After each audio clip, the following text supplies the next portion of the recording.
So how about the people who have FEMA trailers? Well, let's be honest, living in a FEMA trailer is definitely not the most cozy, comfortable way of life, but also I found it could be quite deadly. How can it be deadly?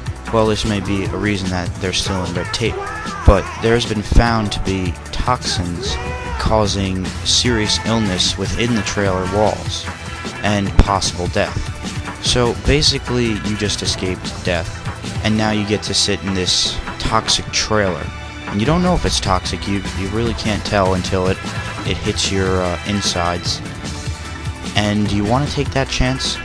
Because many people didn't have other family members to go to because they were all living within the same region, and they lost their family members, and they have nobody else. So they have to resort to these toxic trailers, that is, if they can get them. So, obviously these FEMA trailers are not effective. But let's go back to the charities for a moment. I want to touch on this. I was walking around town, and I saw a charity for China. Now, the Chinese charity, which I saw, it was for the orphanages in China.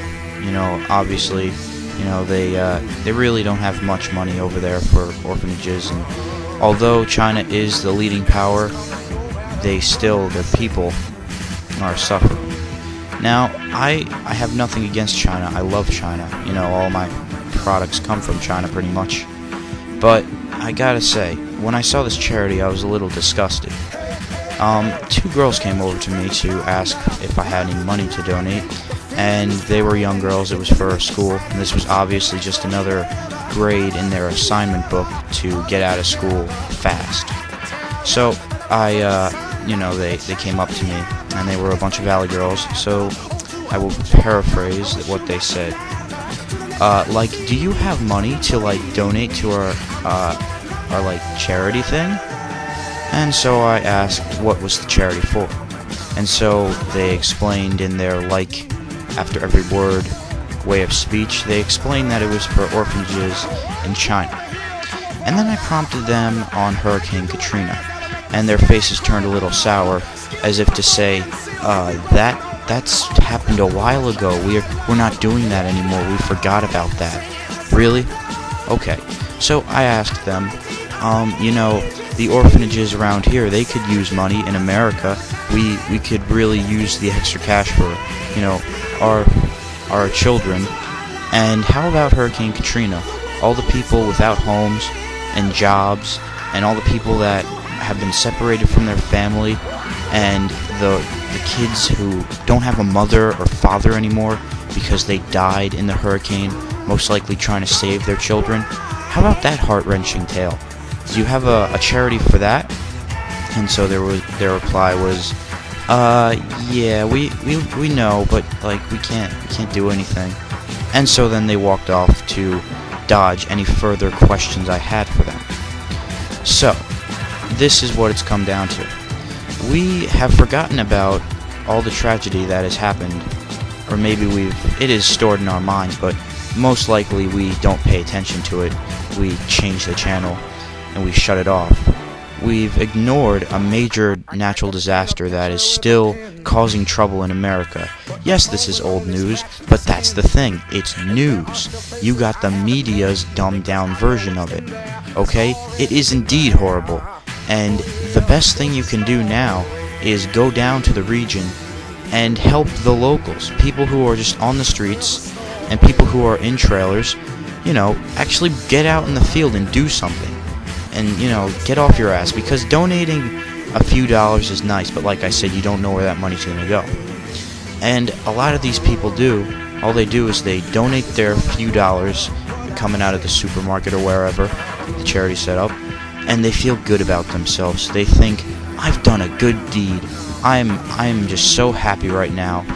And they drive their big SUVs home, and yeah. So, let me say, that's not making you a good person. Anybody can throw cash at a problem, and it really is ineffective. If you throwing money into charities was effective, great, but we would see some results. We're not seeing any results from you throwing a few extra dollars at charity. So, let's conclude this episode of self-realization and shortcomings of our own brothers. Well, let's see. The news left, and so did the help. FEMA trailers are still in short supply, although they are right in front of everybody, and even so, they're toxic. Bush uses it as a platform to boost his popularity, although he fails miserably. People are still left without homes, jobs, and are still looking for their family hopelessly, even though they know in their minds they're gone. People want to rebuild, but I can tell you it's not a good idea.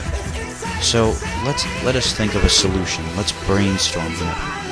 Now, what I said before about people leaving, I'm serious about this.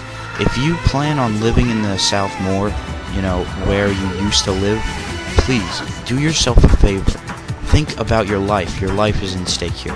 Please get out of there for your own safety. Let me sleep well at night. Let me not have to worry, because you're gonna get smashed by another hurricane again, and I don't want people down there. And think about it, if people start leaving the disaster zone and showing their government that nobody's gonna buy real estate here, they're leaving, they're done with this, the government will cut funding for all the projects down there. Now, you may say, well, that's a source of jobs right there that you're cutting. And I say, yes, I am cutting a source of jobs, but yet I'm opening another source. To relocate these people will take a lot of help. And there you go. There are some jobs. You could start building real estate in other places where you will not be hit by a hurricane and where you can avoid natural disasters.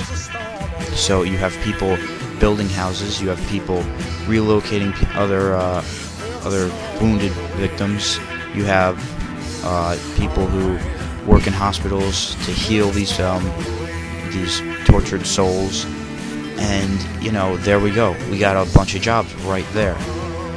So we could do that, but here's the thing. Obviously, Katrina's out of the minds of the masses, and we need the masses to help. And I don't want you throwing your change. I don't need your change. I need a change in what you do. So, if possible, I know I'd be a hypocrite to say this you must do this, because there's no way for me to get there. But if you're in the area, or if you can somehow manage to get down there, please, bring food, bring water, bring extra clothing for those people, and spend a few days, spend a week down there, and hear stories of people, and see what the real tragedy is all about, and see how or what you could do to help. Maybe you can let these people stay with you for a while. I'm not saying you have to, but don't you think that'd be nice for them to have a feeling of maybe somebody's going to come along one day and be a good person?